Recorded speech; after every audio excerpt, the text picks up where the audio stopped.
Did you see my pinned post? No. What? Just kidding. It took me 10 hours to write. The one where you have everything bulleted, listed, acronym. Facebook allows groups. They're now putting featured posts and announcements like higher and more important. And it's nice when somebody joins a group. They're rolling out, for the Cookie College has it, but Sugar Cookie Marketing doesn't, like a preemptive, like, hey, this is how they're here as soon as you join, like a quick how-to. Nice. It's like very limited, but I think it's a great idea. So anyways, the pin post is kind of the map of any group. So if somebody joins, it's kind of nice to have a pin post to direct them to all the resources. And I think Sugar Cookie Marketing's biggest differentiator is that it has so many resources. Let's cover the resource. Wait, okay. Let's do the intro and then we'll cover the resources. This is the intro. We don't have another intro. No. Tell them what they're listening to. Oh, sorry. You were listening to two twins talk about business in a podcast. This is the Baking It Down podcast with Sugar Cookie Marketing Group, which has 33,000 members now. Yes. If you listen to all these, slowly we grow up by 500 people each week. This podcast comes out hopefully on Tuesdays. It's Tuesday. Sometimes on Wednesdays and Thursdays or Thursdays. And it's a group about learning how to market more effectively online, which I know it says Sugar Cookie Marketing, but we have a lot of other things because marketing principles are pretty universal. Yeah. So Corey and I have kind of consolidated our talking points intro, which you're suffering through right now. This is consolidated? No, but then the baking business of baking and the marketing minutes, we kind of squished into one. Yeah, we squished into one. Mostly because Heather's uploading these to YouTube, so you guys can hear it somewhere else. We can annoy you in more than one place. Then course, the Cookie College course. Voicemails, which we got a few fun ones today. Yeah. Group stuff, like what's happening in the group, things to pay attention Heather to. has down the pipeline. Lives going down. I have a bunch of lives, past and present.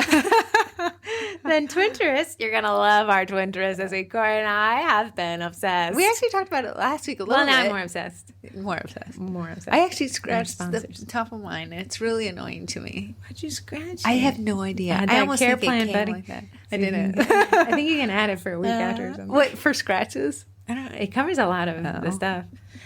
Anyways, are you going to live the rest of your life with the scratches are going to cause you? Oh, it is causing me a lot of grief. Like I'm looking at it and it gives me a little pang in my BPM. Okay, we're talking about Fitbits, by the way. Okay, so let's go through. I made this beautiful pin post. So when you queso. Queso. I am hungry. You want to get to the sauce? Where would you get it Chili's. from? Chili's? Yeah. Okay, we'll go to Chili's. Okay. Let's speed past this guy. Anyways, that's today's podcast. Okay, when you join Sugar Cookie Marketing Group, me and Heather have been a part of groups for a long time. So we know what we like, we know what we don't like. Everyone's been a part of groups for a long time. We're a part of the cool group. So when we made this group, we were like, how can we differentiate ourselves from other groups? Not that the other groups aren't great. It's just, I think it's Potties. We're a potty. What do you potty groups? Party? We're the party group. We're the potty group. No, just kidding. Other groups are great, I guess. Corey. No, I'm just kidding. Not really. Just kidding. Not really. Okay, sorry. Okay. I'm super hungry. So really, honestly, because of the group members willing to give each other so much information, there's a lot of information here to be. So we have a lot of information to be whatever you're going to say. It's only Tuesday. So I wanted to organize that and yes, I'm addicted to a bulleted list. An unordered bulleted list is my favorite place. If you ever want to go on vacation with Heather, you will get an itinerary. And it will be broken down by date and time. And there will be a list of things purchased pre-trip. You got to know, because what, you're going to get down there and have to buy an umbrella? I like to bring in fly by the bootstraps. And you know who got to go to Disney for free last year? Because I have an organized list. Only because she's organized. Play to your strengths and ignore your weaknesses. Okay, so cover what they get. Okay, so it's making me hungry. Let's go to it. It's all over the map. Okay, so goodness. When you get into the Sugar Cookie Marketing Group, there's a pin post. You can see it on both mobile and desktop. You can. And I want to keep it. You have to actually go kind of find it. I know. A little bit on mobile. I think they're changing it a little to make it a little bit more accessible. However, if you go to the tab called, which they added, so if you didn't, featured, but when you get there, it's kind of called announcements. Featured announcements. I wanted to pin a post that really helped new people because, 500 people join every week, 500 to 1,000. That's a lot of people who can tap into a lot of resources, but if they didn't know they are there and we don't always get the chance to welcome everybody. And I make those posts, but they only have a reach. True. Those really informational posts are kind of boring, I'll be honest. Yeah. Sorry, guys. But they only make, reach about 2,500 people. Out of 33,000, that's nothing. Piddly. So I figured if I at least pin this extremely boring post. Yes. Let me tell you, the organic reach on it was piddly. Terrible. But we have, so let's kind of break down. We have 4 groups free. The one that the big guy is Sugar Cookie Marketing Group. That's marketing focused content, Facebook Lives, things like that. Yes. Now, ask all your marketing questions in there. Photography. They had the rules in the last podcast. They know what they're allowed. That was lit.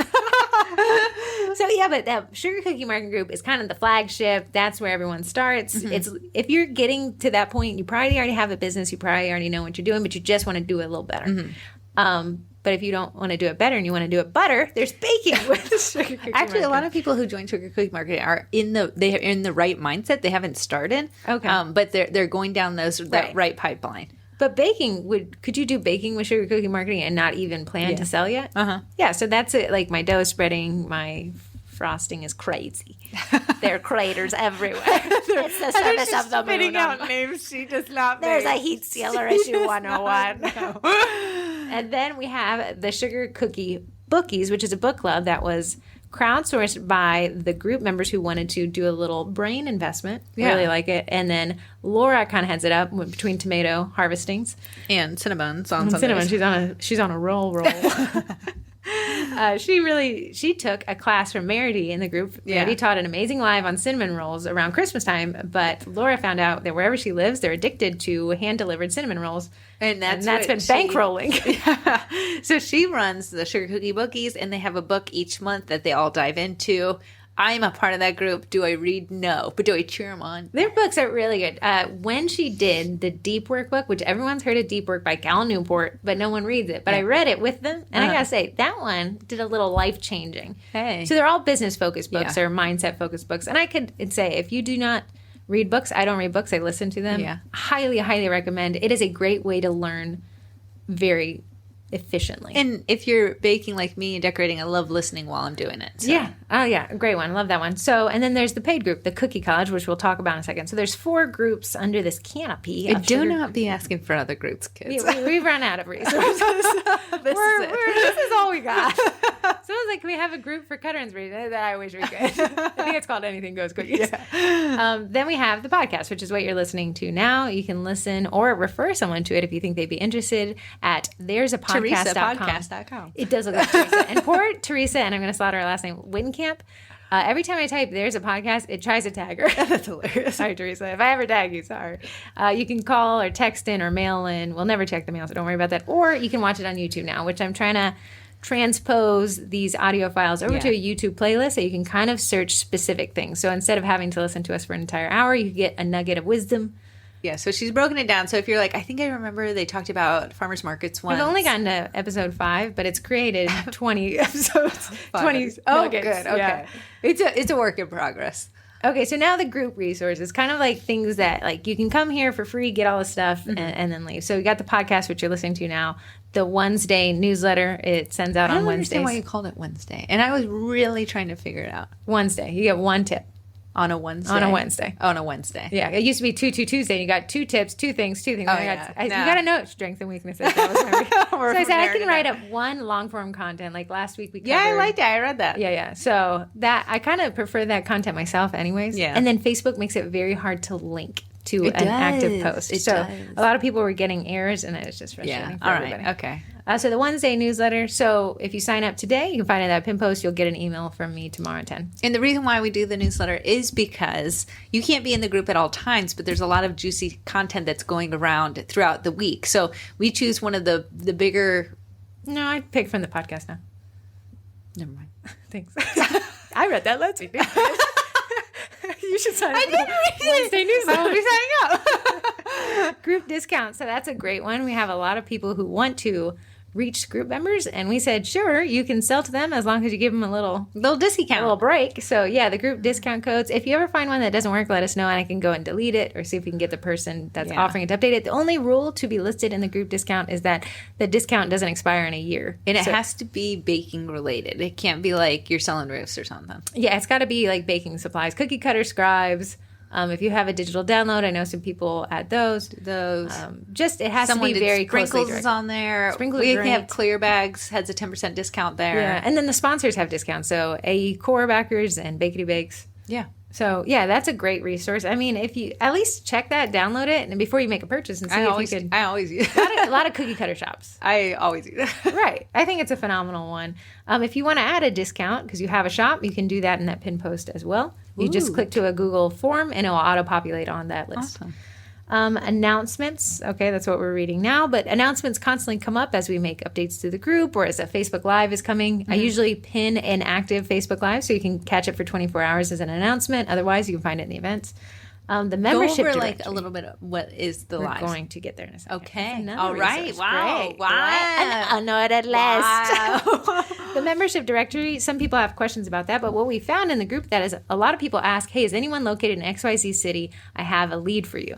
Well, those posts get hard to find because you're pretty time sensitive at that point. Yeah. So we thought instead of having to be that, like, please help me find me, look at me. You can submit your information in a directory listing for the group. We update it every year because some people drop in and out of selling.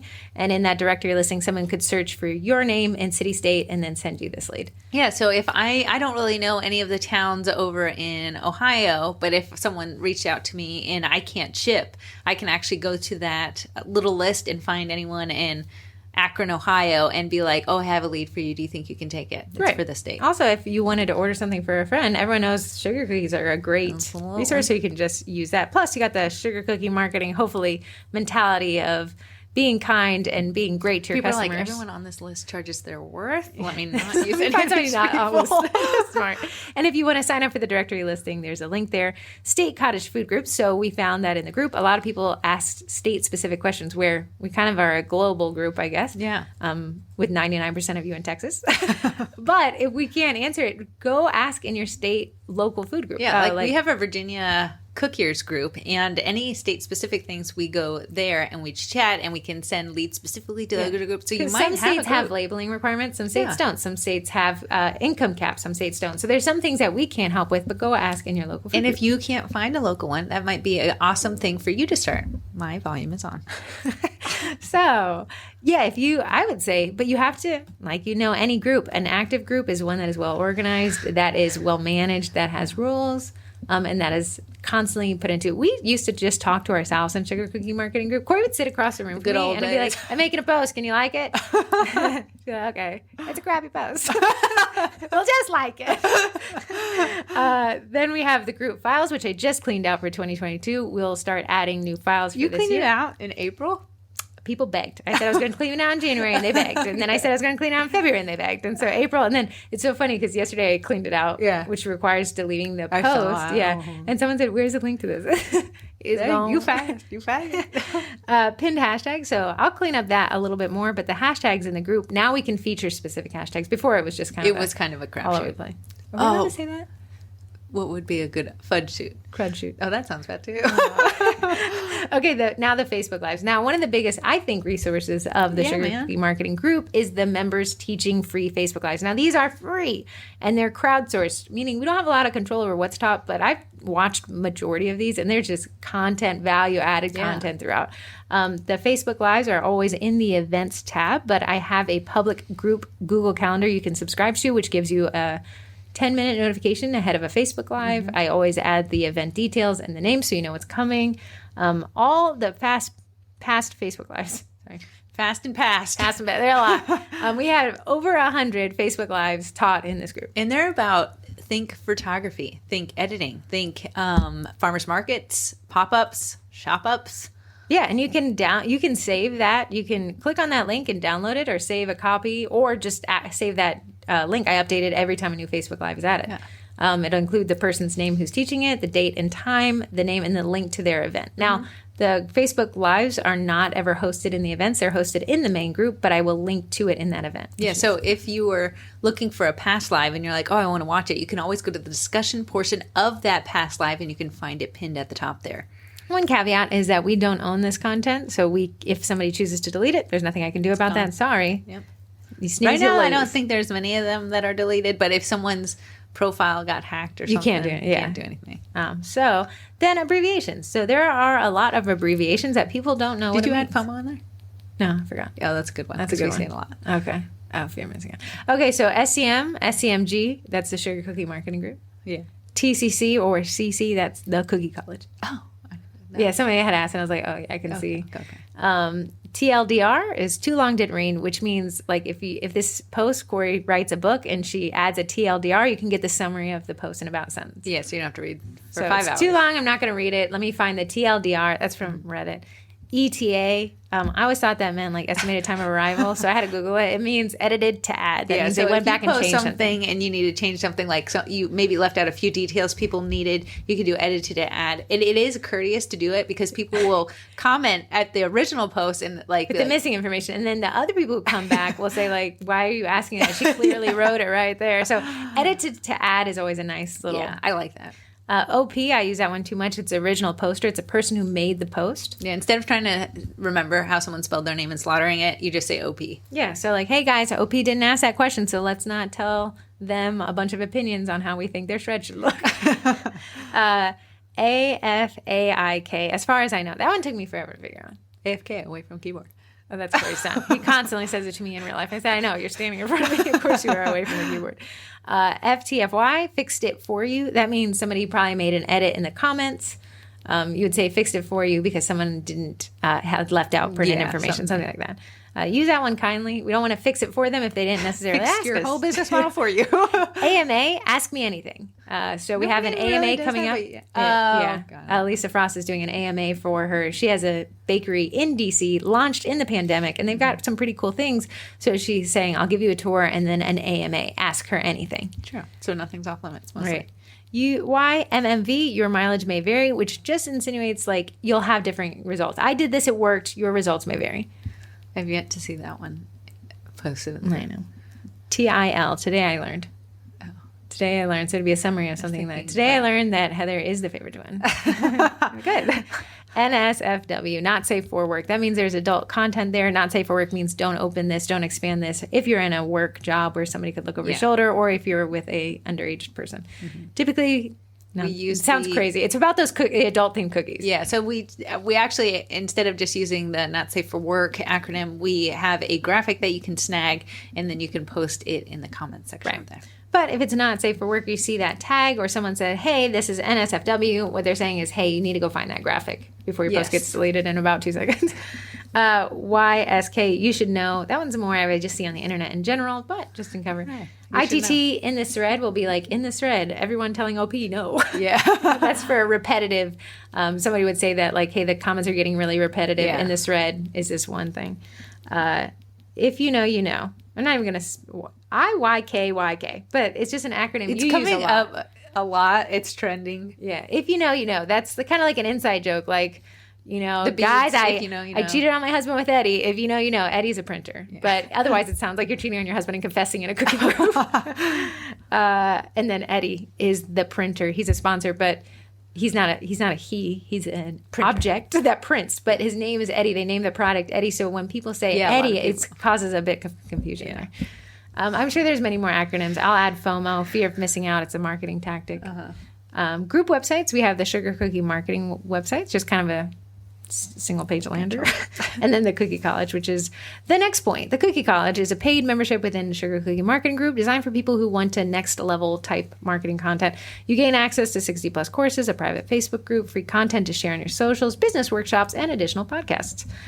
We keep adding things. It's a blast. So you can sign up for the monthly, sign up for the yearly and get 2 months off, or sign up for just digital downloads. We also have a spring break going on. That is what we're talking about later in this podcast. Oh my goodness. You're crazy. The podcast sponsors are Bakety Bake, Cast Iron Eddie, and the group sponsors are AE Core Backers and Sweet Pink Olive. And then there's some discount codes there. And then our social media, Facebook, Instagram, TikTok, YouTube, LinkedIn, Yes. Pinterest. Hey, Twitter. LinkedIn does Twitter. get posted too. Oh, you posted about scams. Yeah. And then the weekly posting schedule. Elizabeth Toth had recommended this. I thought it was a good idea. On Sundays, we do the cookie cutter winner. That means somebody who's active. Randomly. When I remember. But that means somebody on Sunday wins a free cookie cutter from the Sweet Pink Olive cookie cutter shop because they were active in the group, helped somebody, did some good stuff. Yeah. Put out good juju vibes. And then on Monday, there's nothing. On Tuesdays, we have the podcast, which you're listening to now. On Wednesdays, we have Wednesday Wins and the Wednesday newsletter. Yeah. Thursdays, there's nothing. Right. Sometimes every other Thursday, I do a Facebook Live. True, she does. On Fridays, it's Show Off Your Bakes in the baking group only. And then Saturday looks like a cold and lonesome desert. You're doing drop-offs and pickups, man. Searching the group is a great option. There's so much content that's posted in this group. Over, how many posts? It's over 1,000 posts a month. 2,800. 2,800 posts a month. Gladness. You can use the search feature, but also using the hashtag feature that Facebook is trying to fix a little bit. That'll be a great way. So photography tips, Corey will use that hashtag. You should try to. Okay. I always name any photography tip is always called photography tip. It starts with that. You can go back and tag your content. I do it in the Cookie College. Behind the scenes, there's 2 admins, me and Corey. Corey's floating under Corey Mira. Yes, because the other Corey Miracle, got in trouble. Our last name is Miracle. Not that we think we are miracles, but we're just merely the stewards of the group. So in this sugar cookie marketing group, we try to add content, but a lot of it's just making sure that the group is healthy and pruned. Prune. I like that. I'm a pruner. Do you eat prunes? You should. No. Your kidneys would be happy. They will not be happy with a Then prune. there's 2 mods. Courtney and Amy, they work behind the scenes religiously deleting stuff constantly. But again, they're just stewards of the group. We don't want to make them angry and we don't want to make them upset because if they don't do it, then I'll have to. And they are doing it for free. Right. So I would say if you guys could respect their time, Courtney is a new mother. That makes her total count of 2. And Amy is a mother of 5. How they managed to also be a mother of 33,000 is beyond me. They're good moms. They're my mom, too. PMing a mod or admin will not get an answer because I've actually asked everyone not to reply to those. It's kind of hard to manage communication if you guys are messaging one admin and this. So if you want a message about the page or you thought there was an issue with your post or something, you can message Sugar Cookie Marketing Group's Facebook page. Yeah. And that way, I can access it and Corey can access it. And you can get a more efficient answer. And so much so, I've actually turned off the ability to send me a message. And I had to follow suit because I was getting PTSD for messages meant to Heather that were sent to me. Heather's not accepting messages, so. Then we went through the group rules, which I'm not going to berate you guys with since we did that last week. That was fun, right? But if you feel like your post was deleted in error, you can actually submit an appeal and a link that is linked in this. Wow. And then it's just kind of group goals, marketing, sales, pricing, packaging, and photography. If it makes you more money and doesn't go into the oven, let's talk about it in this group. Mm-hmm. Cool. If it spreads, other group. If it spreads money and well, this one. All right, so that was a good intro. If you're not in the group, we invite you to join us in there. And if you're in the group and didn't know a lot about that stuff, check that pin post. Check that, like that pin point. Pin place. The pin place is a great place to get you some information. I'm so hungry. Okay, so we want to dive in. Since we've combined marketing minutes and the business of baking, we're choosing to go with the business of baking. If you are in Sugar Cookie Marketing Group or in the Cookie College, you are going to start making more sales. It has been proven over and over how many bakers have gone before you. Works. And it's not like what we're saying is newfangled information. It's just a law of economics repurposed for cookies. Yeah. So if you are in the group and you are implementing what you learn, you are going to start to make more sales. And a lot of times we're like, all right, best of luck, bye. But then what happens when the influx of sales and the influx of work happens? What happens with the home life? Oh, it's a wreck. It turns into a home wreck. So I wanted to talk to you guys because I've been in business for a while for myself, and my husband and my child has had to learn together how to make it work together. So tell people what your family structure is so we get a little more context here. So I work all the time. My husband is a full-time police officer, so he has a set schedule, and his days off are randomly, a lot of times during the work week. Then my son, he's a 12-year-old, and he goes to school and then to aftercare. So there's a lot of... private school, so you got to drive him there. I have to drive them there. And then you have 3 pets. I have 3 pets. I have sweet baby Ray is our... He's not little. He's not a baby. English he's bulldog. 60, 80 pounds. 75 pounds, and he's getting ready to have a birthday. He doesn't. We give him filet mignon. Birthday. Every day is a birthday birthday for him, dog. but he is turning 6 in May. Then you have Fuzz Aldrin. Fuzz Aldrin, named Very after odd Buzz cat. Aldrin, but he is a long-haired, exotic Persian. Love of my life. And then you have RubeTube. Ruby. Ruby Kitty is a Rube cat. is a generic issue cat that Corey rescued from Craigslist. I did. I got her, 11 or 12 years ago. Yeah. She's my OG. So that's a lot of bodies. That's a lot of need things moving. Food. Amy has 5 kids, so I'd be curious what her perspective is. You have 1 and you're suffering. We had an issue this morning. And not that I can speak to marriage or relationships, but I have no kids. She has 2 No husband. and she was dating a snake before. Right. So I have 2 pet snakes. They need to be fed every 6 weeks. But Heather comes from the idea that she can let work overtake her entire life because she has no friends. And I feel like I put in some. Well, I am dating a guy, but he lives 700 miles away, so you can really let work kind of and it can run rampant. And then I find myself, while no one is Burn out. saying you burn out and have an animosity towards emails. And then I get an animosity towards my husband gets it towards me. He did slap me in the face in the middle of the night. On accident. Corey, Your he Fitbit flopped said it over. Your husband's a giant dude. Giant. He kept, he just, flings his body in the middle of the night to turn over because he gets hot. But then his hand just kept, it was just in my face space. I kept, Corey brought all that attitude into work today. So all that to say is Corey has a perspective of more individuals in a household, and I had the perspective of work being in my relationship, my primary. Mm-hmm. But you got to have good work-home life balance, especially when you're a business owner. Yeah, and what we don't want you to do is start getting more sales, getting the success, and then getting angry at that. So there's some things that we implement in our own lives that we can share, and you might have something else that you've implemented in your life that really helps, and we'd invite you to share that with the group if you want to after this podcast, but we'll talk about the things that have worked for us. Internal. This has actually really worked well for my family. Internal within your family. Within my family. So on the refrigerator downstairs, we have one of those, whiteboard calendars. And on that calendar is anything for the 3 of us. So my husband, me, and my son goes on that calendar. It is not a specific thing. It just lets everyone know there's something happening on that day. So I use just the word cookies. So they'll know there's a cookie order if the word cookies is written up on there. I think a lot of what you're going to hear in this little segment is going to come down to expert communication skills. Yeah. And it's just because humans don't mind things. They do mind not being told about things. Yeah. So having this communal calendar in a high traffic spot, the fridge, Yeah. Allows all of you guys at a glance to be communicated with far in advance for the month. Exactly. So the month, we're going into it with the expectations to know, okay, Corey cannot be reached on this Thursday and this Friday because she took too many orders and now we'll pay the price. Right. Or a Saturday if we have a class. A Saturday, I'll put cookie class on there. If I'm out of town, Nate's it goes crazy on there. schedule. It helps you guys. Yeah, so Nate puts a little line when he's working, when he's not working, so I know what to expect, when he'll be at home, when do I need to maybe give him a little bit more attention, or when can I do 100% towards work. Now, here's the thing that I think is really important that many people probably, not that I can speak to this, let me be the first to say I do not have children, but if I did, pray for them. I don't want kids for that reason. You'd have to pray for them.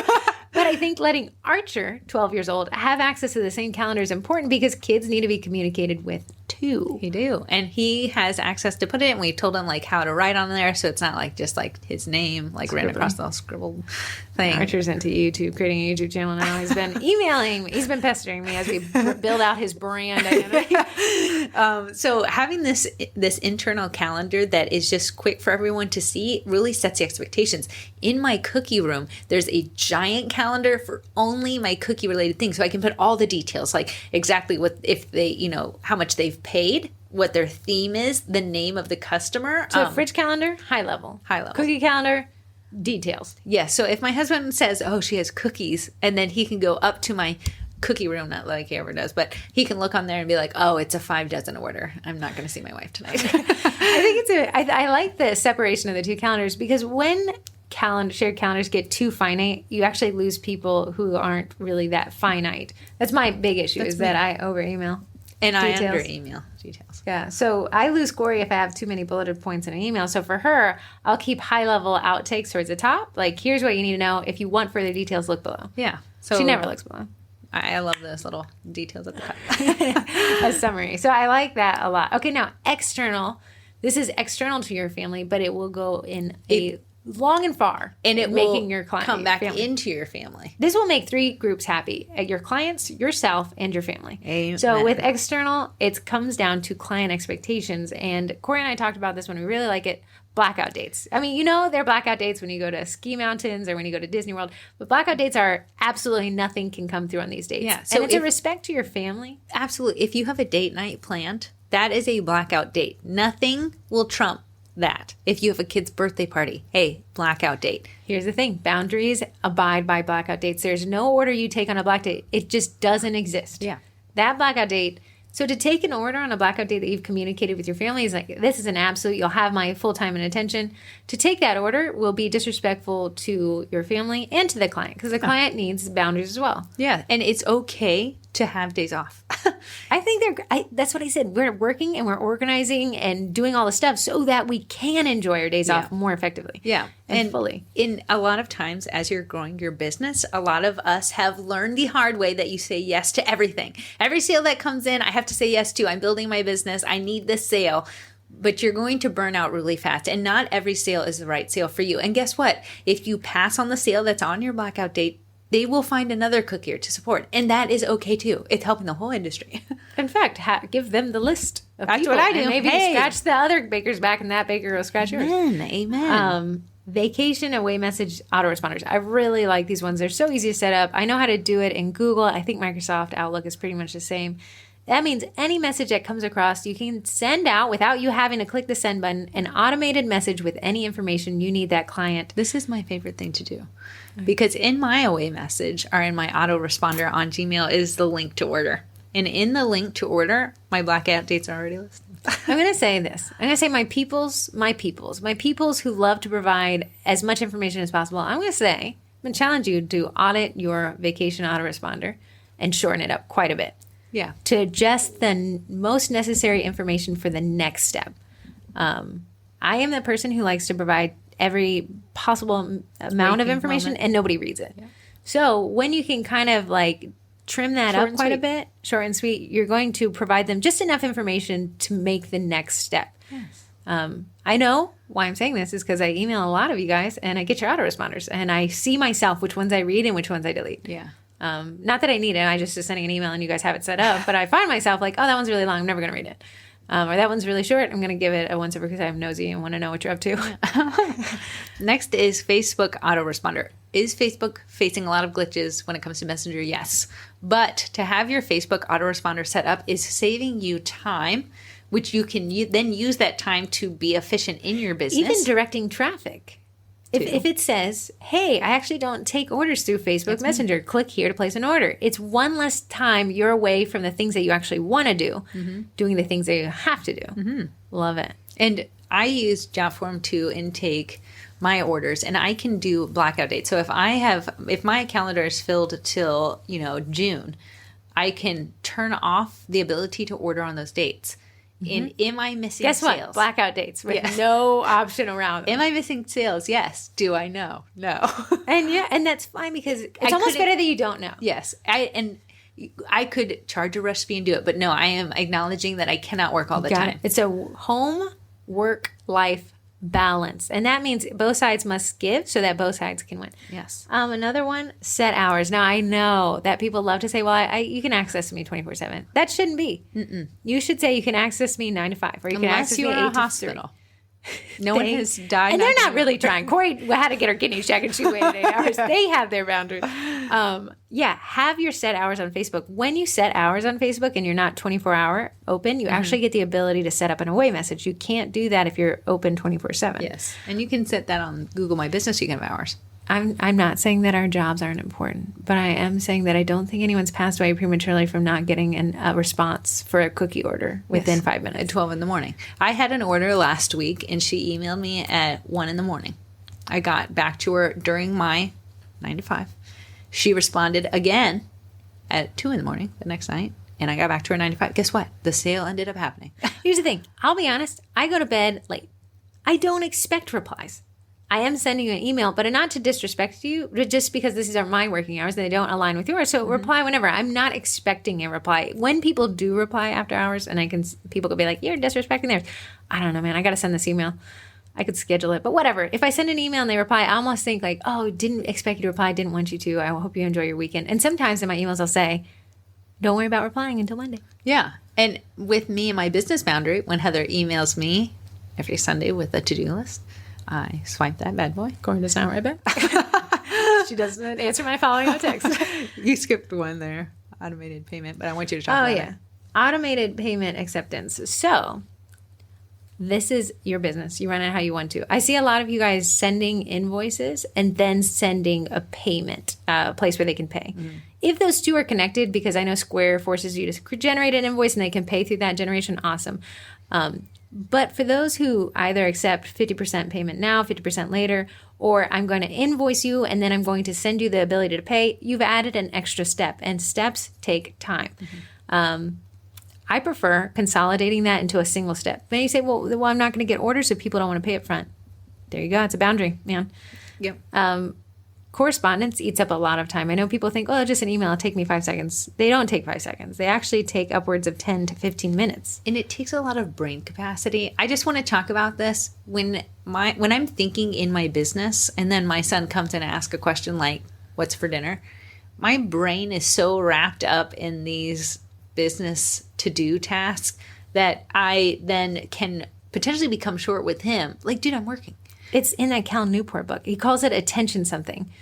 Something where your attention actually takes 15 to 30 minutes to switch back over to the task that you were doing before. Absolutely. So then it is making my relationship with my son a little bit more tense, because is the question, what's for dinner, a bad question? No, we're all hungry. I'm hungry right now. And Chili's is for lunch.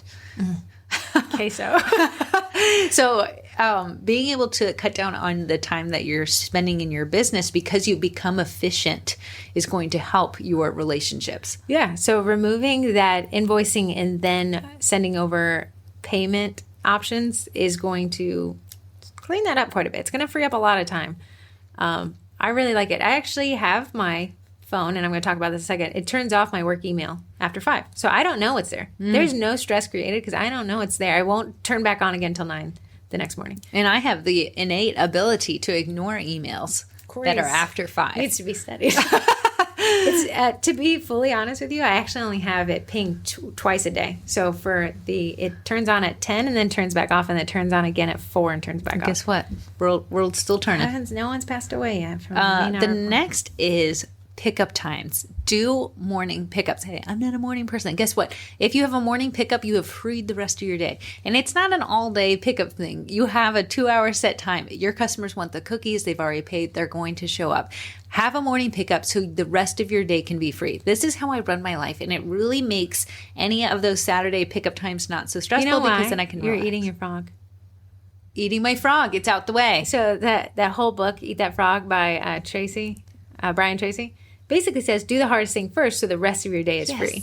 And when you do morning pickups, but I don't like them, I hate it's just get it out of the way. Eat your frog. And then the rest of your day you can spend doing things without in the back of your mind thinking, oh, now I got pickups. Yeah. And you can do that. That could be the time you spend with your family. That's the time you get your house back in order so maybe you can chill on Sunday.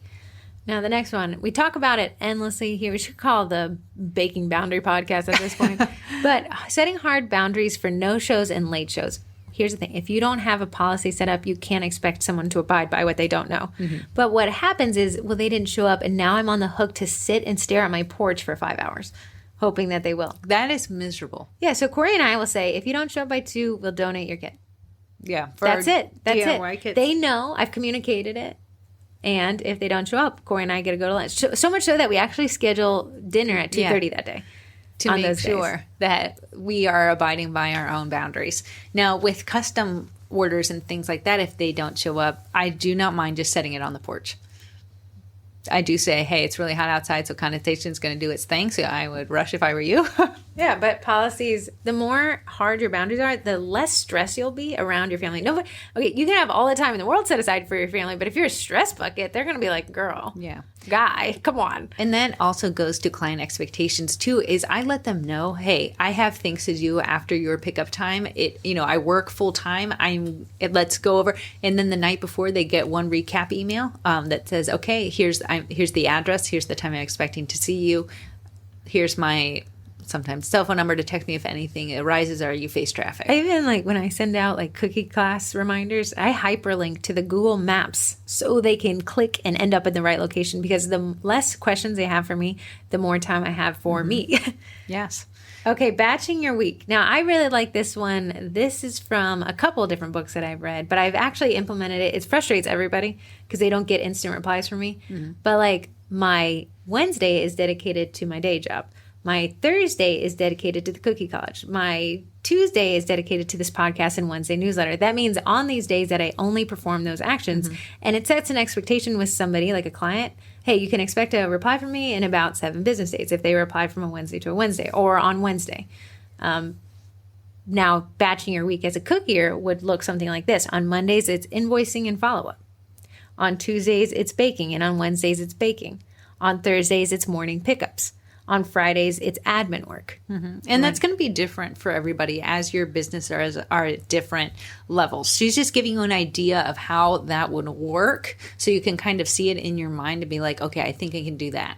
Now, one thing I've seen Corey suffer with is having pickups on random days, because pickup days are kind of stressful, right? You got people running behind, people forgetting, people running late. If you can manage all that stress to a single day, then you can see an overview of exactly what that day's pickup times are. Like at 1, I have Susan. At 2, I have Steve. At 3, whatever. Mm-hmm. And then if at 4, I have dinner scheduled, because that's the end of it. And so you can say, I like to squish all my most stressful tasks into one day so I can dread just that day. Yeah. And then when that day's over, you're A-okay. Right. So batching work has actually been a great way of staying on top of stuff, because all invoicing and follow-up will be done on Mondays. Mm-hmm. I really like that. With the batching your work week too, this is something, and I know Heather doesn't have kids, so she can't speak to it. But I take my son. I do not work on Sundays. And if I do, it's because people are ignoring me. Are they Sundays now? Sauna days. No, sun. Like your Sundays, kids. yes. So Heather knows every Sunday I take my 12-year-old to lunch, just me and him. It's a day that I can focus on just our relationship. We go to just this casual restaurant that we've gone to for a bazillion years. Yeah, Taco Bell. That's like California. It's like a Chipotle. Yeah, it's like a Chipotle.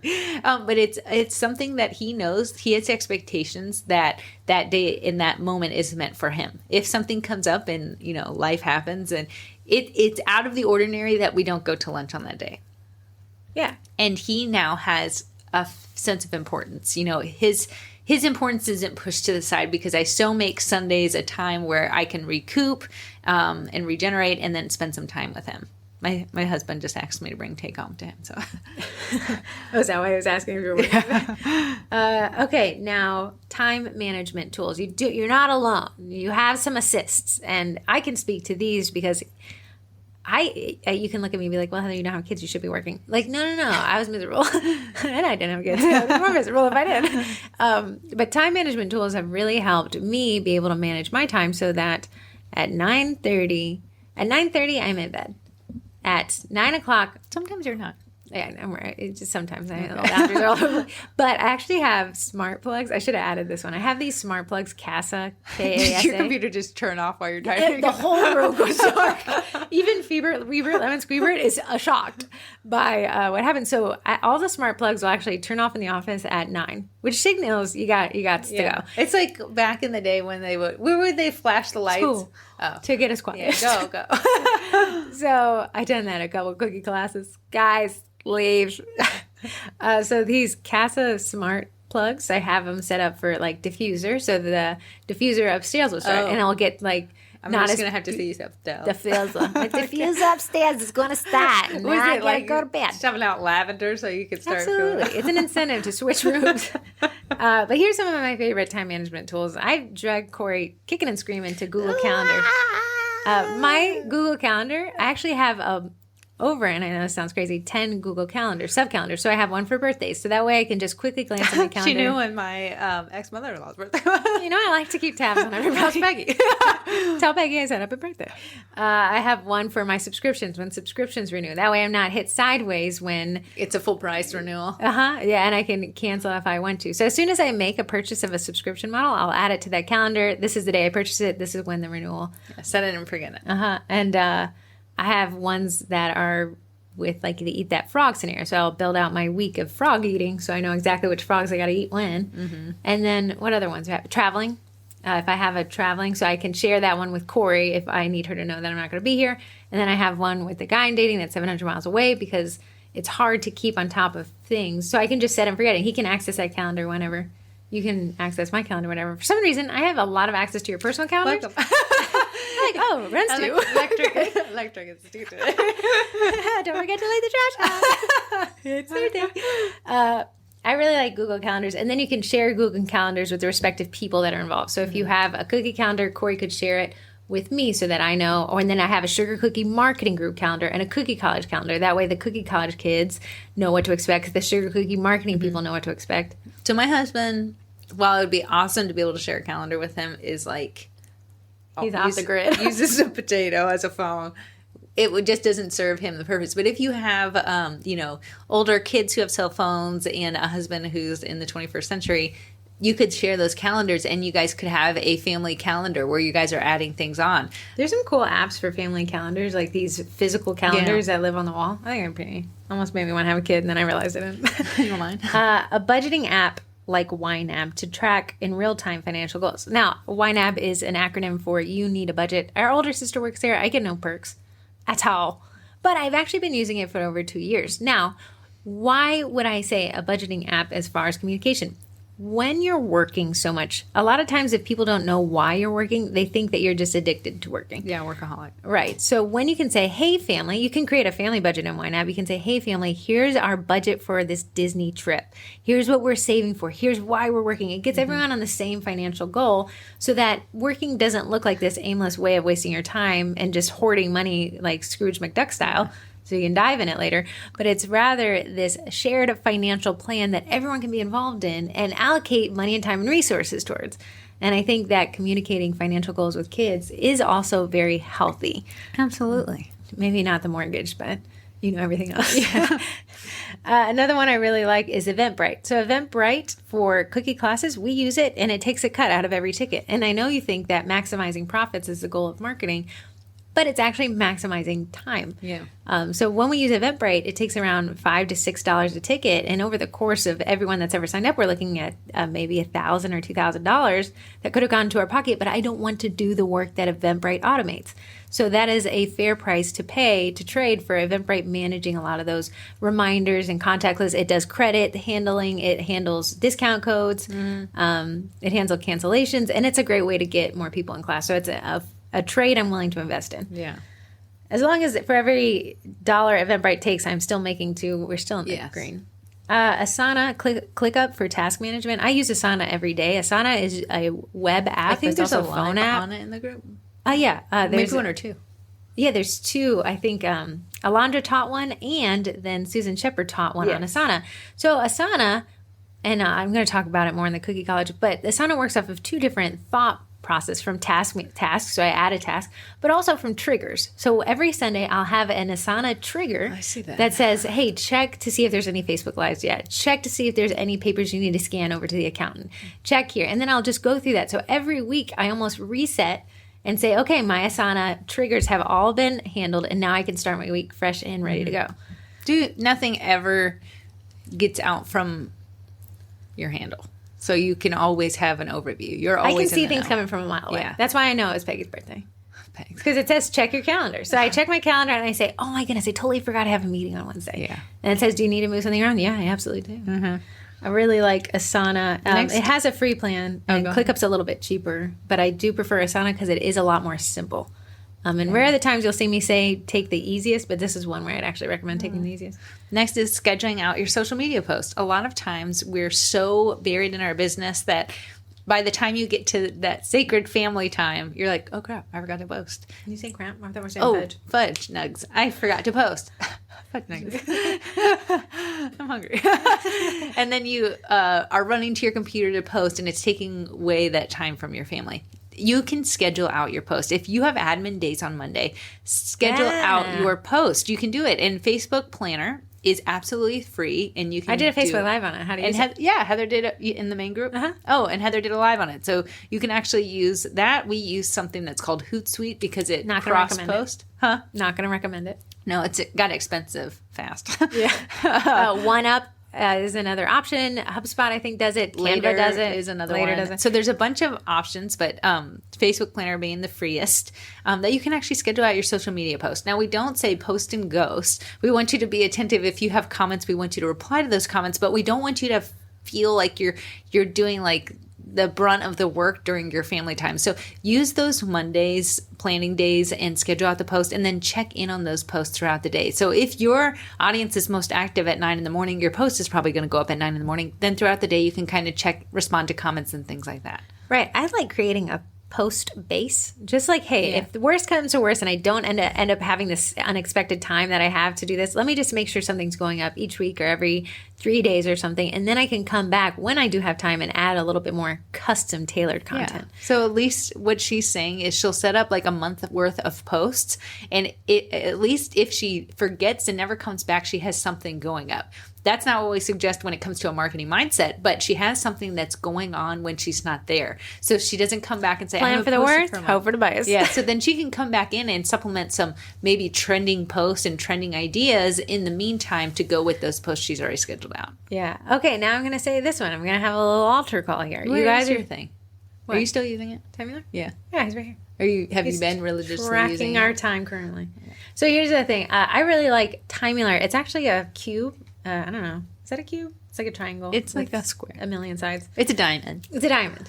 Gordon, no. She likes her a diamond. I like a diamond. Timular is this little device that I flip it to the side and it starts tracking the time that I spend doing things. And I know that sounds like, well, Heather, that's for freelancers who charge per hour, but I actually use it just to get a better hold of how much time things are taking me. You're going to talk about right sizing in a moment, but it's the concept of, hey, I'm going to run to the grocery store and say it only takes 15 minutes in your head, but in reality, it takes an hour to get into the car, to get to the grocery store, to stand in line, to check out, to put it back in the car, to drive it home, to put it away. Putting groceries away takes a lot of time. As much time as it took you to organize it. I have to scooch over the vegetables we did not eat. It's a Jenga. My new vegetables. These are my trash vegetables. It's like a Jenga thing. So when you understand exactly how much time things take you, it's easy for me to say that this 1 hour long podcast takes me an hour. It does not. It takes us about 30 minutes to get sit down and we're like, what do you want to talk about? And then we go back and forth. And we got to get all the information that we're going to provide. Set up all this little podcasting equipment. Right. And then we have to test the audio system. And then I export it. Then I upload it to Buzzsprout. Then I have to write the caption, post it around. And then it pushes out to the podcast players. So in reality, this podcast takes me almost 2.5 hours each week. But I was saying it took me an hour. And I was allocating just an hour of my day. Who frustrated if I had a husband? And I said, it's just doing the podcast. Takes me an hour. Yeah. Well, Corey's frustrated at me anyway. So when I can say, hey, I'm going to film the podcast or I'm going to record the podcast, it'll take me 2.5 hours. I've set the correct expectation and fewer people will be frustrated. And now you know. Okay, well, hey, last week it did go a little bit. This is like, I have this huge problem, and Corey is actually the one that helps me, is I under budget time constantly with client expectations. I don't know. My brain's like, tell them 2 weeks, tell them 2 weeks. It's crazy. 2 weeks. Heather will have it done in 4 days. And I'm like, and by 4 days, she means 14 days. Right. So in my mind, it's saying like, I could get this done in a couple hours. You could if you had nothing else to do. If I eat, slept, and breathed this task, I could get it done in 4 days. What it does is the client never cared necessarily how long it takes. They just wanted to know the duration. So when we creep to 4 days and they're like, well, I haven't heard from you. Is it getting done? I'm like, what do you think? I have a life. Yeah. They're like, well, you're the one who said 4 days. So Corey will always say like, backspace that thing you wrote there and add an additional 5 business days. And the client's like, awesome. Sounds great. Yeah. Everyone kind of leaves happy. And we always have the best of intentions of getting things done in the appropriate amount of time, but you always have to plan that something's going to happen. Also, and I love this concept of adding a buffer around each task you have in the day, because if you even say like lunch, well, I have an hour lunch, but you're not allocating the buffer time to get to lunch, to sit, to have, what if the wait staff is slower than you expect, or what if the check gets lost? Then you can add a buffer. So if I have this imaginary child and I'm going to say, hey, Phoebe Weeby, it's going to take me about 2 hours for something that I know is probably going to take an hour and 15. Yeah. They're less frustrated if the worst happens. If the best happens and I do nail the hour 15. They're almost pleasantly surprised. Or I've built in a buffer to go back to my social media and add a couple of those valuable posts. Okay, now here's my altar call.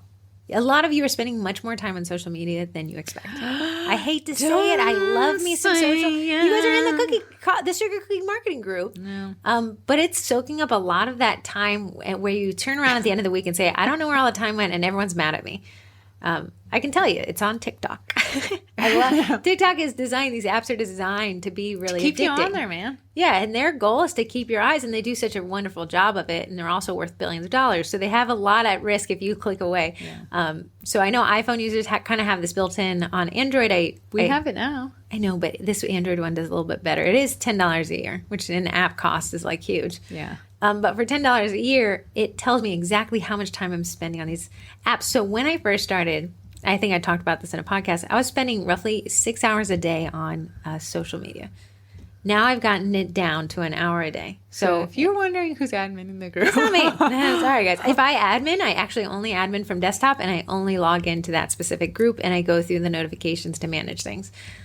I have stolen back from myself an additional 5 hours each day. So 5, 10, 15, 20, 25 hours of my life I've had brought back into my life to be able to allocate towards things that actually make me happier. And it's kind of said that social media doom scrolling makes you unhappy. So a lot true.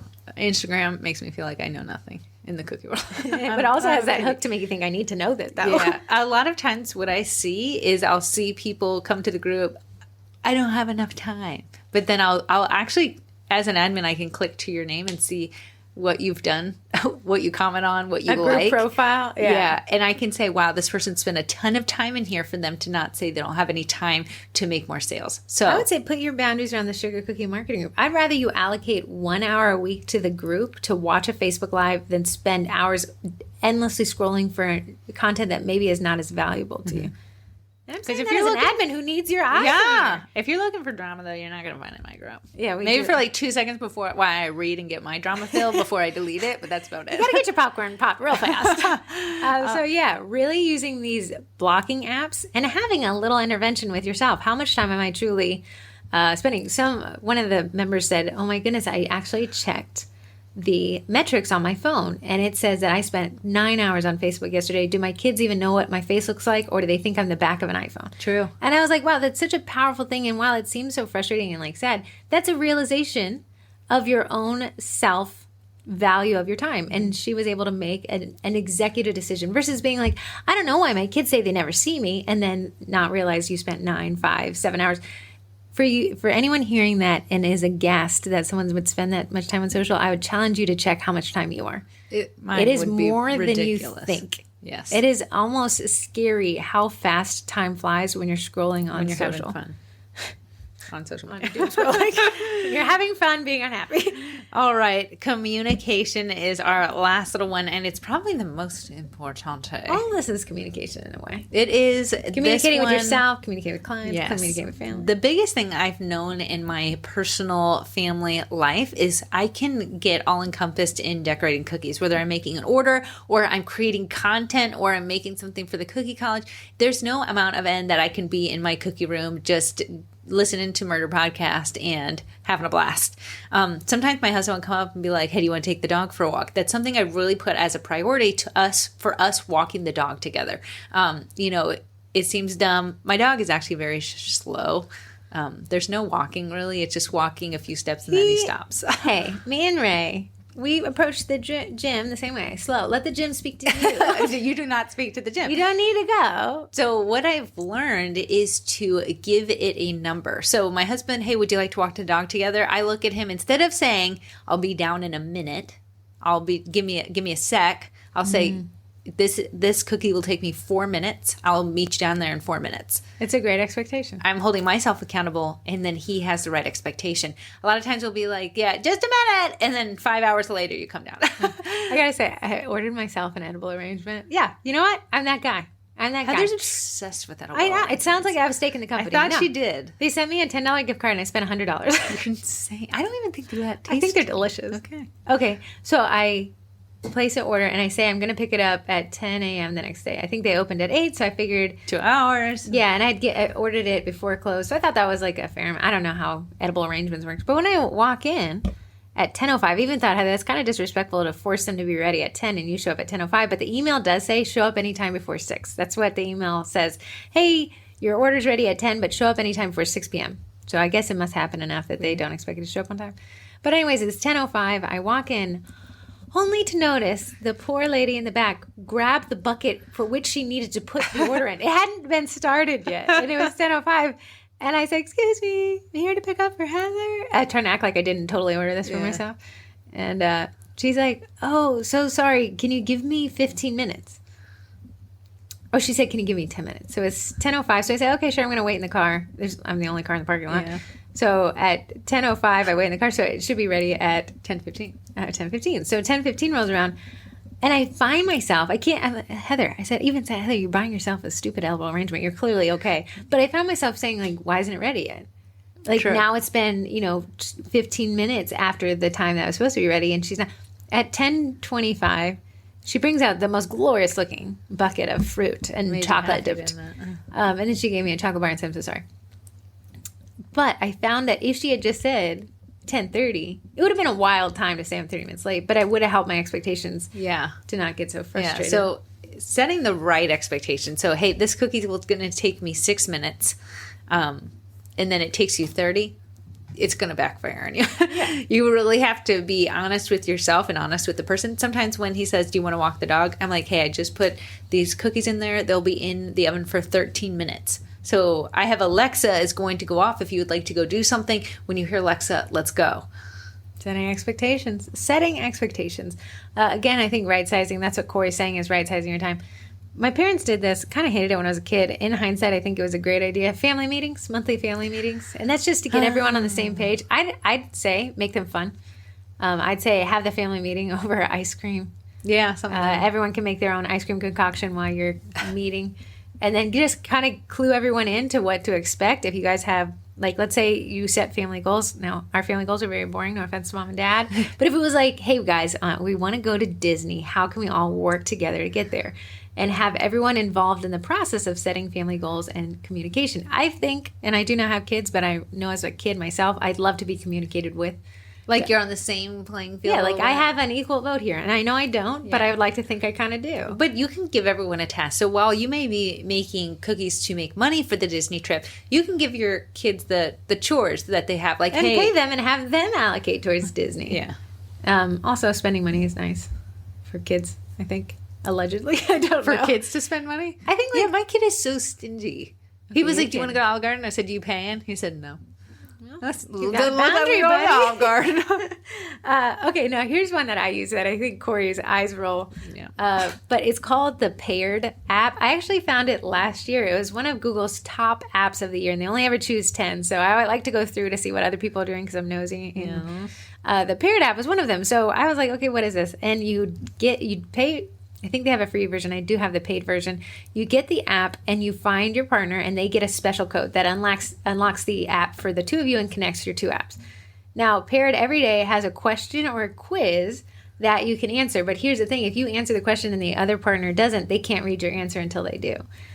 But it's a great way to ask questions that maybe you kind of forget. Like, do you get to choose the questions you're asking? You can choose to skip a question and then choose a different question. But can I ask you specific questions? No, it always has to come with a prompt. So I think what the app wants to do is not be like, do you know you were selfish last week when you didn't pick on the trash? But it'll be questions like, hey, what's one of your worst fears?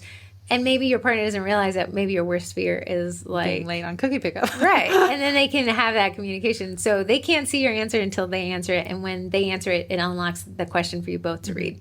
So honestly, if I'm thinking about it, I don't use the Paired app, but it's allowing you to to go beyond like business and everything, and you're just connecting with your partner in a way that is specifically to connect with them, not like, hey, I have this cookie order, how do you feel about that? And it's funny because then Don will call and be like, hey, what did you mean when you said this? I didn't really realize this. And then you can have it actually, if you answer the question, it'll give you how to talk about it with each other. Weird.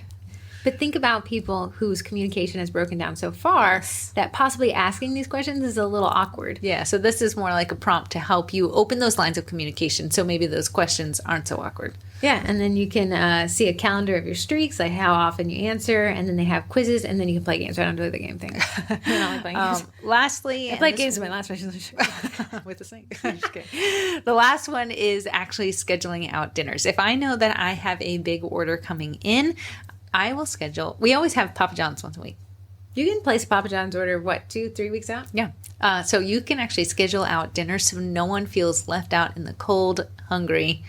Imagine if you were so on top of your schedule that you'd say, Thursdays are Papa John's night. I'm going to place the order here on the first Monday of the month. Yeah, when you're adminning. Your admin days, okay, I know that I have this order, this order. This one's going to take me all night to complete because I have a pop-up on Saturday. I'm going to order pizza for this night. Add it to the calendar. Share it with the fam bam so that Hubs knows not to go pick up dinner. And your kid knows what's for actual dinner, and then you have your bases covered. So if you're like, hey, we don't like to eat out a lot, that's a good crock pot day. There's so many amazing crock pot meals. I love crock pots. Yeah, I do too. So you can set that, forget that, and then everyone's taken care of. And it allows people to not grow animosity like, we haven't seen mom in 5 days. I also say you schedule a date with your son, but scheduling a date with your significant other will go a long way in making them feel valued. They are your partner. Yeah. That's why they're called partners. And putting them a special time set aside and almost, hey, leave the cell phones in the car. Unless you have kids, then maybe a watch. But like, really don't check it. Me working out with Nate when we used to work out at the same time was and that's what he communicated to me. My husband said, hey, I like to work out with you at the gym. It's the time that I feel like is like our time together. Right. Okay, that is great communication. I will now set a time to go to the gym just for, even if we drive separately and I'm only there for 30 minutes, he likes to stay for 2 hours and I just can't even. I can put that as a priority because the communication's there. And I'd say put that phone in a way that you're not getting work notifications. Put it in your purse and I know we got the new Samsung and it has a lot of these features where it says, I can actually say, do not ring unless someone calls me back to back within 15 minutes. That's great because the only person who's calling you back to back is somebody that really needs you. My phone is always on silent. Mine is too. Good luck. The only reason it ever rings is because I connected it to the Google devices and I can say find my phone. And it'll turn it on regardless. Okay, moving on. So the Cookie College, we ended our March 3 free promo, which meant that if you signed up for the yearly membership in March, not only did you get 2 months free, which runs all year long, you got an additional 3rd month free. So let me just break this down before Heather gives you these numbers. When we made the Cookie College, it was something that we put ourselves on the line because it's something we truly believed in. We put our heart and soul into it.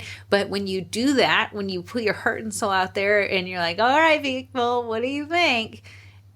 You hold your breath and you hope that they see the same value. They did. The thing is, we have had a lot of people that have been in the Cookie College who actually upgraded to the yearly, which is so encouraging to me and Heather because that means they believe in the courses, they believe in the group, and they believe in the process, which has been so encouraging for us. So laying those numbers on them. So what we didn't expect, we thought the March 3 free would just get people who were on the fence about joining in the first place to maybe join for the year. We had... in total, either new members for the year or the month, just new people that signed on to the Cookie College in the last month is 106. And external to that number, 68 people who were paying monthly switched over to yearly, which to me is crazy because that means they said, I like you so much. I like this content and this resource so much. I want to see it for an entire year. So if you were just hearing about the Cookie College for the first time, it is an in-depth dive into growing your business. Sugar cookie marketing is free. It'll always be free. But the Cookie College is the things that are taught in sugar cookie marketing taken step by step. So we cover photography, we cover staging, we cover setting up your GMB, your website, emails, newsletters, custom Gmails, your domain. The list goes on. There's 60 courses. Yeah, and they're constantly growing and changing. And it's not that you can't learn that in Sugar Cookie Marketing Group. You can find that. But I can say, hey guys, LinkedIn is rolling out a newsletter for company pages that you can subscribe to. Let's talk about it. Versus, I think it's going to get drowned out. My posts are pretty boring anyways. The boring posts in Sugar Cookie Marketing do get drowned out because not a lot of people can associate with it. Yeah, so those posts, and then what we realized, like, hey, we do have a ton of great content, but those posts, no one sees them. So let's put it in this more business-centered group, because we have a private Facebook group that is associated with the Cookie College of people who really want to grow their business. And thankfully, so many people have. I love seeing the wins in the Cookie College. Yeah. So if you're considering that, we would love to have you. We're currently open, and you can actually kind of get a overview of it if you go to thecookiecollege.com. Yeah, you can preview sundry amount of courses. You can see an example of what the classes look like and stuff like that. But I also teach those lives on Thursday, kind of give you a rundown, and I open up the group so we can kind of look through it together if you're thinking about it. But you should join this April because we have Spring Bake, which is like spring break for bakers. Yeah. So we have come up with a couple things. I have a couple more ideas to add to this. We will talk about it at lunch. Okay, but here's some of the things that what is the point of this? Nothing, because it's fun. And a lot of people in the Cookie College are working really hard, and it is overwhelming. There's a lot of work, and it's easy to be like, oh my goodness, I feel like I have so much to do. Here's the thing. You can always get it done. We just talked about being, setting those boundaries, setting aside time. But it would be, it'd be fun to just have a let loose day. So it's April 21st. How to win? You just got to be in. So if you sign up on April 20th, you have a chance to win. You have just as much ability as someone who's been in for the year. I think this is think of like random drawing type stuff, not people who've done much. Like you don't have to take a certain amount of classes. Just a fun way to win. A Time Miller, the device I just talked about. Corey wants to do a Cookie Countess gift card. We want to give away a sweet pink olive airbrush. Corey got that right before Cookie Con and really liked it. A couple free months of the Cookie College, so you could essentially join and get paid to be there. One Canva team. That's 5 people. We'll pay for the year. You guys can get Canva team for free. That's pretty neat. An AE Core backer, the new rose marble one. I just got mine in yesterday, and oh my god. Yeah. Did you show me a photo of it? It looked great. God. And then the canvas lamp, that one that Cass Iron had given away at the Freebie Friday, Black Friday Vendy Blending. That one's really cool. You can use it to cookie decorate. We can also use it to film your cookie decorations. It's a beautiful lamp that looks great in anything, but it also has a phone holder and a light. Yeah, I want one. I want one too. I'm going to win. Yeah. And then I thought there's a couple more things Corey and I were going to talk about later. If you want to learn more about the Cookie College, you can go to thecookiecollege.com or just ask in the Sugar Cookie Marketing Group. For some odd reason, the Cookie College kids appear out of thin air to tell you how much they love it. Okay, moving on. We have a voicemail. The first one is a text, and then we have 2 calls. Hey, twins. Bailey here from Busy Bees Bakes. Cute. In Texas, like I said. Everyone's from Texas. Been listening to the pod on my walks lately, and I had to let you all know that one episode I heard Past Lives and immediately thought of Phoebe from Friends. Sorry, I lost my voice. Trying to hold it together as she was playing a nurse in a past life, and now I can't unhear it. I hope you're Friends fans and they'll get the reference there. Anyways, sorry everyone, because now you'll always think about Heather and Corey did in any past life before becoming marketing experts. Also, just finished the podcast on groups and likes, and I have a question. While not official, it's likely that I will be moving my business in the next year once my husband finishes PT school. I still want to keep growing my business here and invest in the community for as long as we stay, but I know this town isn't our long-term home. I'd love to start a group, but I'm worried about all the people that are local to me now becoming dead weight, like you talked about in the group once we move. Would you recommend starting the group now, or would it be better to start in a new place where I'll be starting to build a client base all over again? I'd love your input on the best strategy to make this effective. Thanks, guys, for all you do. Fantastic question. That's a good question. It's a good question. So summary, she's living in a location that she knows she'll be moving from soon. She almost has a hard date that they'll be moving from this location. I'm going to say hold off on the group. I'm going to say hold off on the group. Time is money, and to grow a group is actually a lot of time. Yeah. It's a great way to generate income, these VIP groups. Hey, you can kind of create this community. But if your move date is under a year, I would say hold off. And focus on growing your page and generating content that way. You are going to face some marketing challenges when you switch locations. You'll do it from your email list, and you'll do it from your page, and you'll do it from your group.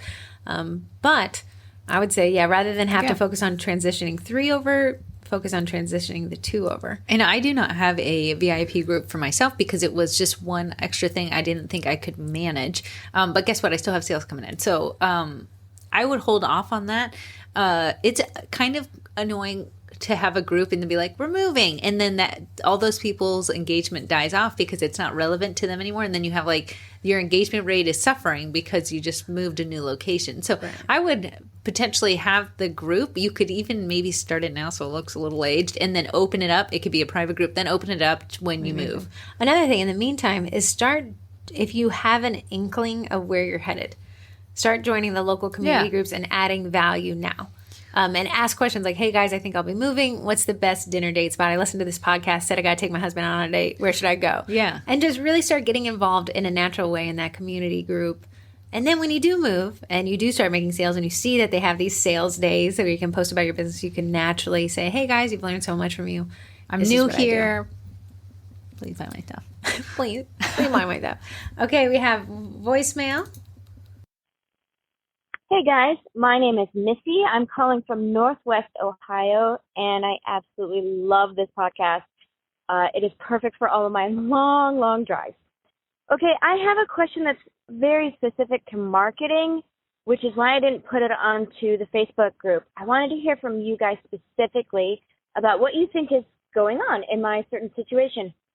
So I have a website. I have worked really hard to get this website really nice. I paid big bucks for it to get a super special deal to get 3 years contract on it, okay? I have all my wonderful pictures, great descriptions, and all my terms and conditions on there. However, I have not gotten a single order on there since October. Now, I get a lot of traffic. I'll get 3 or 4 hits to the website every day, but I don't get any orders. My orders are all coming through Facebook Messenger, Instagram, direct message, even text messages. Now, if somebody comes up to me face-to-face and says, hey, how do I place an order? I tell them to go to the website, and I always lose the order. I just don't get orders through my website. Now, here's why this bothers me. One, I paid a lot for that website. I would like to get some use out of it. 2, my concern is that my terms and conditions are on the website, not on my social media pages. So my real question here is this just a problem that's not really a problem? Are people just way more personal than I'm expecting them to be? Or am I really missing something here that I need to check out and go a little bit deeper on my website or with how I'm handling sales? I'd love to hear what you guys think. Last thing, I don't have a favorite twin because honestly, I still can't tell you apart. Thanks for all the wonderful, wonderful work you guys do and help for all of our small-time businesses. Thank you. That is a great question. And if your initial gut instinct was to tell Melissa, hey, or Missy, hey, SEO, it's half of it. Right. So she's saying she's getting clicks. So traffic is being driven to this website. Now, I would have a 2-part recommendation for you, Missy. Websites are great. I actually think they're phenomenal and everyone should have one. It's kind of the only thing you can really own about your business. You know, we had that Facebook going down day where everyone realized they had too many eggs in that basket. But you're saying you're getting clicks. I'm getting 4 to 5 clicks. Now, there is a conversion rate. There's an amount of clicks that come in versus the amount of clicks that convert. The more clicks that come in, the higher the amount of people that will convert. So if we can get those numbers up, if we can take it from 4 clicks a day to 25 clicks a day to 100 clicks a day, that's going to be through search engine optimization. That's called organic traffic. And the way you do that requires a lot of strategy. But I can tell you to start off with Mara Buckle in the group, Marilyn Buckle. She taught a Facebook Live on Google Analytics. And she started from, starting with a website to getting it loaded up in there. And I'm going to recommend definitely getting a Google Analytics account. That's basically a way for Google to communicate with you how you show up in search. Okay, great. That's half the battle. And a lot of SEOs will stop there. Well, I'm getting clicks. That should be fine. But there's a second side to this coin, and it is called conversion rate optimization. When somebody goes to your business and they click to your website, what's happening to them on their website? Now, what that's called, buzzword incoming, is a bounce rate. If someone clicks to your page and leaves immediately, that produces a high bounce rate, something that Google doesn't like. And it has a twofold negative effect. Google will rank high bounce rate pages lower in search because people must not be getting something they like. So Google says it must not work. And then the secondary effect is, why aren't they converting? What on your page, your website, is causing people to click away and not clicking to the shop and checkout? Now, I love this very unscientific approach that I have, but ask your grandma to buy from you. Yep. Ask her to buy from you through your website. Ask her to start on your Facebook page. Ask her to Google you and say, just watch without telling her what to do, or even your mom, kind of whoever's in your target demographic. But I love grandmas because they didn't grow up with technology. They have no filter. They just say how it is. This is confusing. Watch what they do. Watch where they click and try to keep your mouth shut. And just make a note like, oh, I didn't think they'd do that. When they're doing something that you didn't anticipate, that oftentimes indicates that maybe you need to retool what's happening on that website. In the Cookie College, someone posted up their website and said, hey, can you critique this? So we were able to go through the website. She had the About Her part at the top. As a consumer, I love you, but I'm here for one thing. Me. It's not to learn about you. So we were able to help her to reformat the site to get the sales higher at the top so people don't have to go searching for them and things like that. Yeah, doing Google search on conversion optimized sites will give you an indicator of what's trending now.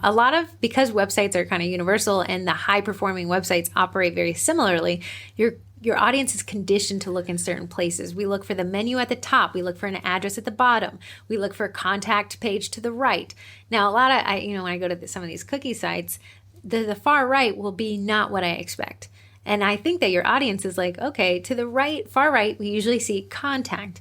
Instead of saying like shop, they'll use a different word. Or that I can't just order when I click the site and I have to go to 5 different links to find it. Have your best seller, the easiest one to order, and have filters. My best sellers, my fan favorites, Mother's Day, Father's Day options, stuff like that, helping people navigate and convert. But the question is a great one, and the answer is to go and test and see what's happening. Make sure that your website is discoverable in Google. Make sure that you're driving people to that website. And then if you see that people are placing orders through Messenger, have it direct them back to your website where your terms and conditions live. Having people only able to place an order through a single point is going to keep your ability to manage admin tasks in your business a lot easier. So by any stretch of the imagination, I do not think investing in a website was a bad idea at all. I think it was a great investment. Yeah. So congratulations on that one. Do not feel bad about paying money for it. I love hiring people to do things that I don't necessarily like to do. So do not feel like you wasted your money. It's now just time to tweak and figure, and no website will ever be fully complete, right? We're always in a constant state of updating, tweaking, changing, adding, deleting, and things like that. Great question. Next voicemail is from Margie. Hi, Heather and Corey. This is Margie with Desert Daisy Cookies. I was just catching up on the podcast. I finally made it to episode 50. So I don't know if you covered my question yet or not, but if you were kind of going over it in the podcast, and we were talking about bots on Instagram commenting, and I kind of had a question. Do you suggest we delete those comments, leave them up? I mean, is it better to have more comments on those posts? Does that create more engagement, or should I just get rid of them? Anyways, that's my question, and I just wanted to kind of thank you guys. I did my Google Business account. I think it's an account, but basically so people can look me up on Google, and it has been awesome. I actually have orders from just people looking up on Google where it's cookies near me, and it's been really awesome. I took your advice on one rush order. I didn't necessarily want to do it, but I made it worth my while in my quote, and they actually took it. So I'm actually kind of happy to do it, and I'm glad that they ended up liking the quote. So thanks for the advice for that. Made a lot more money than I would have normally. Anyways, thank you so much. Sorry, this is kind of long, but I really appreciate you too. You've taught me so much. I just kind of do this on the side. I go to school, I got a job, but cooking, I love it so much. Anyways, thank you so much. Bye. What an awesome call and a great question. Yes. So we talked about this in a previous podcast, and I'm just going to bring you up to snuff on it. What does that phrase even mean? She said we touched on it. Yeah. So There are a lot of spam comments. If you notice, I had to turn off the comment ability on your scam alert for account hacking because it triggered so many bot accounts to say, if you lost your Facebook account, call this guy. He'll help you. And it was over 20 by the time I got in there, so I just turned it off. Wait, what did you turn off? The comments. I like the comments. Corey, there was a million spam. My phone kept ringing. I had a boundary, and the bot accounts were not respecting it. So what's happening is when Corey, for an example, she wrote a write-up on the Sugar Cookie Marketing page, not the group, about, what was it? Scam? Susan Reed. Susan Reed? Yeah. Whatever happened, though, I think it said scams. It did say scams in there. And I think, did you talk about account hacking?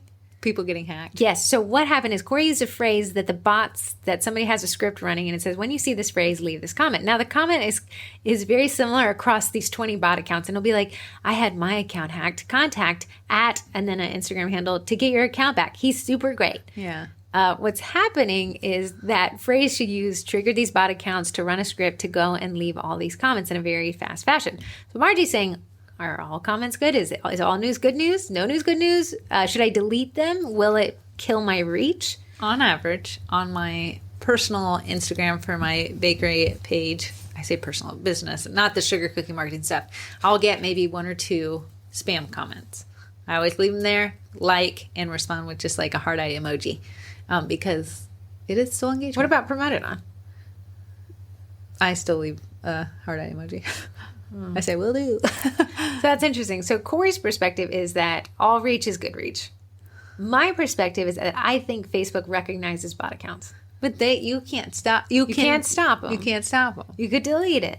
Okay, let's talk about the psychological approach. If you see a photo with a ton of comments and you expand the comments only to see that 99% of those comments are bots, what would you do? Okay, that is one thing, but on average, there's only 2 for, let's say if my average is 36 comments and only 2 are that, I would ignore them.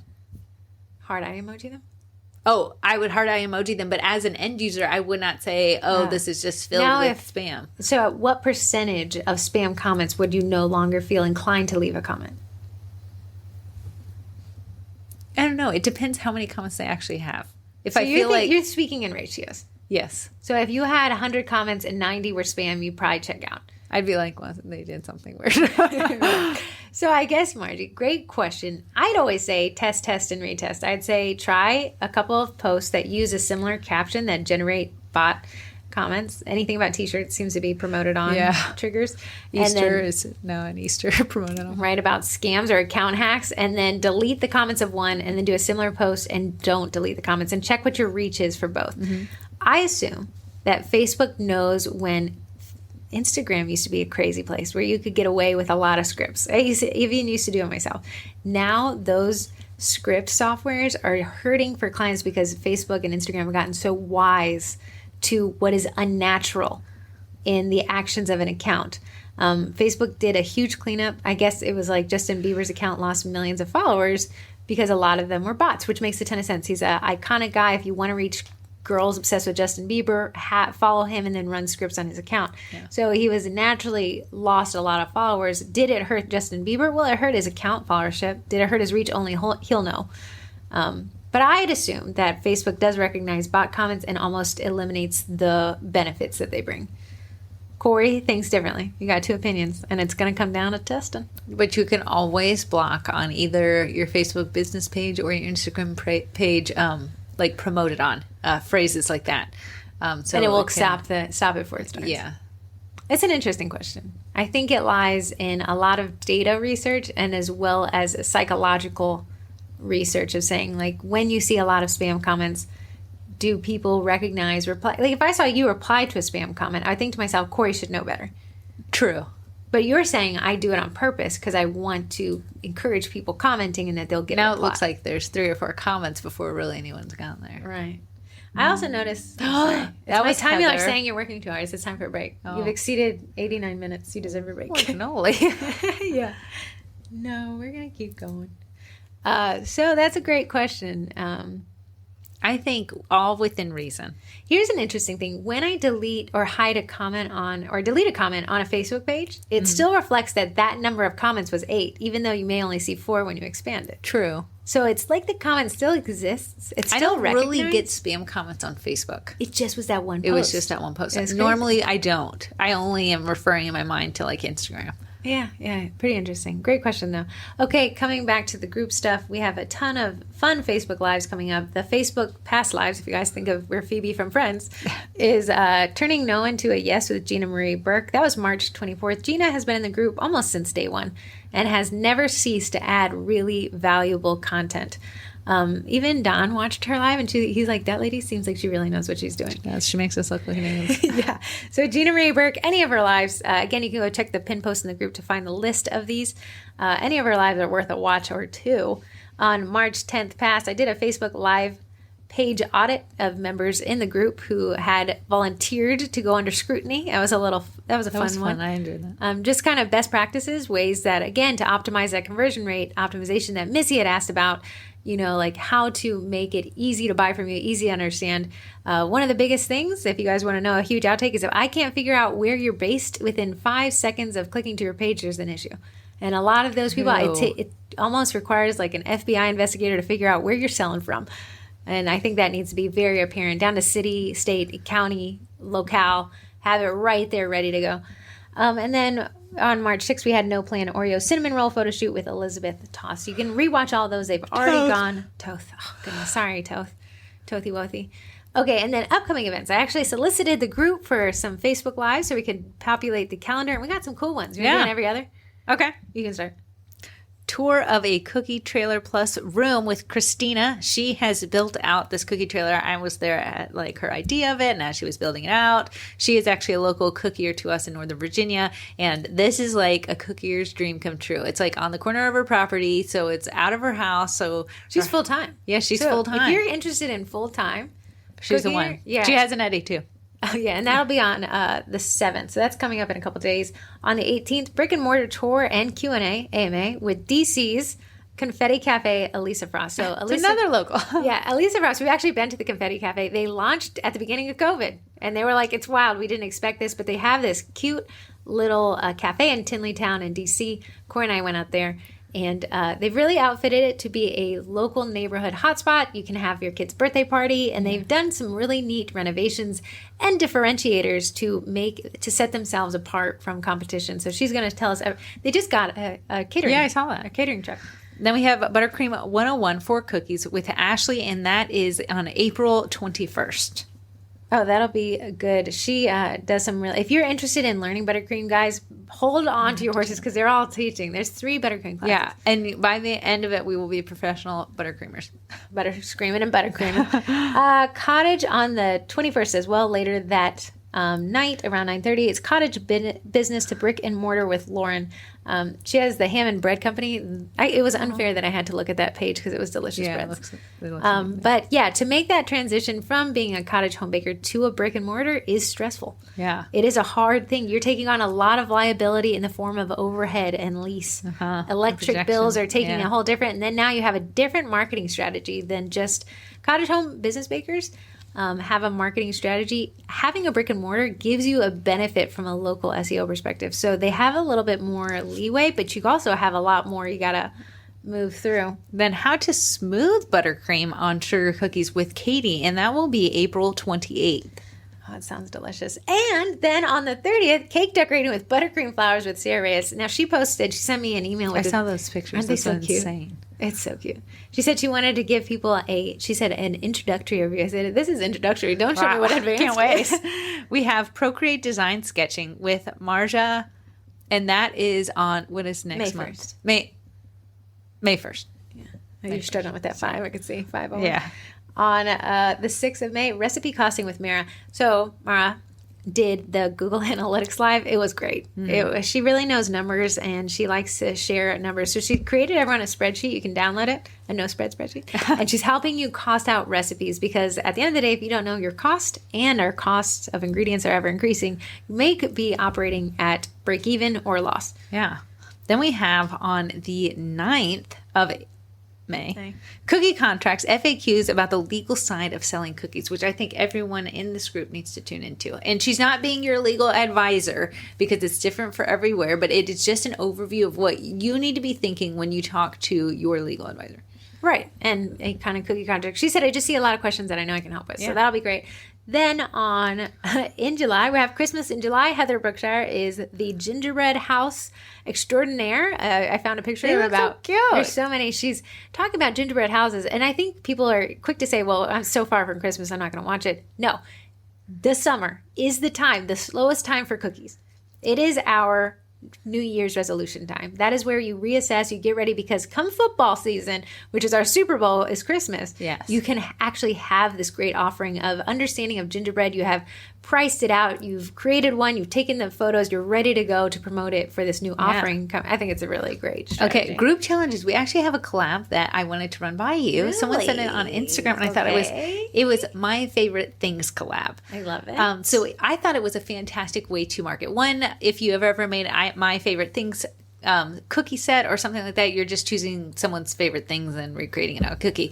But this would be your favorite things. What a great way to connect to your audience. Then telling them a little bit about you. Do you make one cookie or a set? Well, we hadn't discussed that, and I told her I would bring it up to you. But second week of May? Third week of May? When is Mother's Day?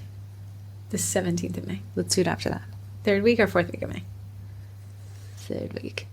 Okay, we'll get a date and I'll put it on the calendar. That'll be a fun one. That was a fun one. The cookie collabs are great because it gives you an excuse to do something that somebody didn't pay for. And then you can really use it to market to your audience. Okay, Twinterests, Corey and I both got Fitbits. And I'm Mine obsessed. says you're very hungry and running out of energy. Yeah, it's already won. All right. Fitbits are super cool. And if you buy a Fitbit, I don't make any commission off this, but you get premium for a year if you buy it through the website. Yes. Fitbit.com, not Amazon. So the premium, I bought it so I could really analyze my sleep habits. But it's also, unlike our smartwatch that you get through Apple Watch or Samsung, this Fitbit is dedicated to tracking your heart rate at every second. It's the constant green light is always flashing on the back of it. Yeah, I know. And it's crazy because I can tell you exactly when Corey walked through the door because my heart rate shot through the roof. I can tell you when I leave here because it'll be going way down. So Corey and I purchased them, and then we can do these challenges where we can come together and walk a certain amount of distance so we can work together or can work against each other, which we did. And I found myself at Walmart at 9 at night walking in circles. Yeah, I know, because I went to bed earlier. Heather went and took 244 more steps just so she could be the daily challenge winner. Right. I don't have to sleep. I have no kids.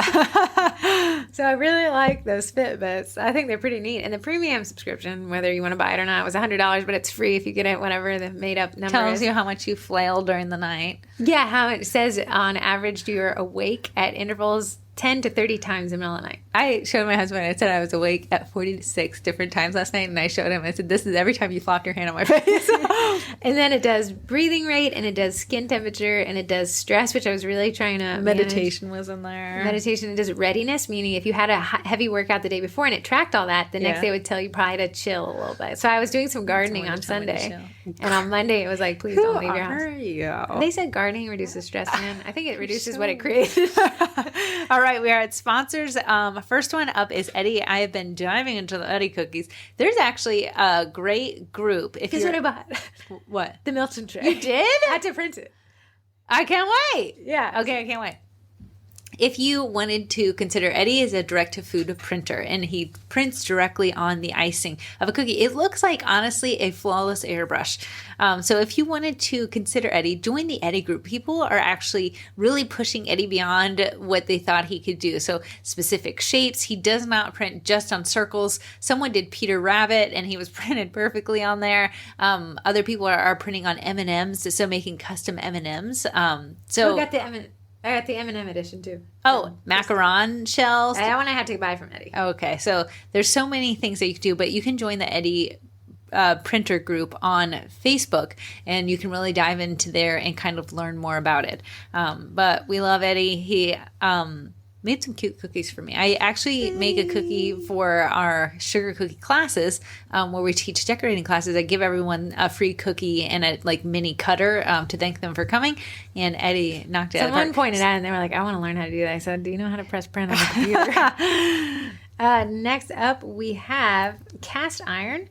Cast iron is, again, talking about websites. If you are like, hey, I listened to the twins on the podcast and they said we need a website, I will take that to my grave. Websites are an amazing way to manage orders, to drive traffic, to track search volume and conversion rates. And Cast Iron said, we're going to make that easier for everybody. So they're a sponsor. They are pretty neat in that it really helps you get up and running in what I'd say, even if the concept of right sizing, I would say in a couple hours. Yeah. You could have a website and go for nothing. And it's free until you make a sale. And when you make a sale, Cast Iron will take a commission. So if you don't make anything, they don't make anything. So very low upfront liability there. Versus, but definitely makes you look more professional if you're just starting out. Absolutely. And they have some really neat features like taking custom orders in a very nice way that's made for bakers by bakers. Very cool. And you don't just have to be a baker to use it. They want to be for foodpreneurs. Yeah, so anyone who's making anything. Okay, then we have Bakety Bake.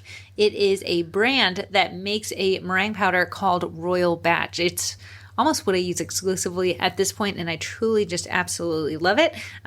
Definitely check it out if you want to. It has made it so my flood is puffier, my flood is more consistent, it doesn't crust over as fast, and I can write on my cookies with edible markers, which has been fantastic. I love it. You can use the code TWINS at checkout to save 10% at baketybakeidaho.com. I love it. Okay, guys, Chili is calling my name. He's saying queso more than the podcast is. We will see you this time next week, you blessed folk. This is an hour and 40 minutes. Goodbye. We need to right size our own. Goodbye. Bye.